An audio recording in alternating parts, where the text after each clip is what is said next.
Менеджментот на Медија Принт Македонија ги одби барањата на синдикатот на новинарите вработени во весниците, кои бараа да се сретнат со директорите во најкусможен рок и да се одложи конкурсот за вработување на новинари во ново формираната компанија Медија Принт ДООЛ. Добиле одговор дека средба со еден од директорите може да има дури во четврток, а огласот кој завршува сега во понеделник нема да се пролонгира. Целта на Медија Принт Македонија не е да реши кризата во компанијата, туку полека да ги згасне весниците преку постојано отпуштање на новинарите, обвинуваат од Сдруженијето на новинари на Македонија. Велат дека ваквата одлука не е само кршење на работничките права на новинарите, туку е и удар врз слободата на медиумите. Менеджментот нема храброст да признае дека неуспехот на компанијата е негов неуспех.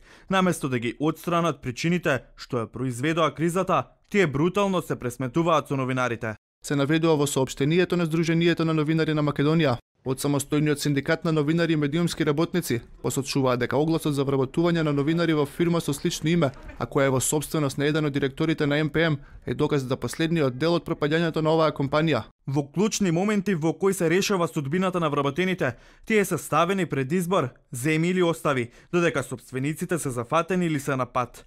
Условите за вработување се на определено време, со што нивните работници ќе бидат лесно оценувани со губење на работата, доколку на каков и да е начин бидат оценети како неподобни. Стои во соопштението на синдикатот. Лошата финансиска состојба во овие медиуми трае со години, а пред нова година новинарите излегоа на штрајк поради неисплатени плати. Последна исплатена плата има за февруари. Во меѓувреме се случија и промени во собственичката структура.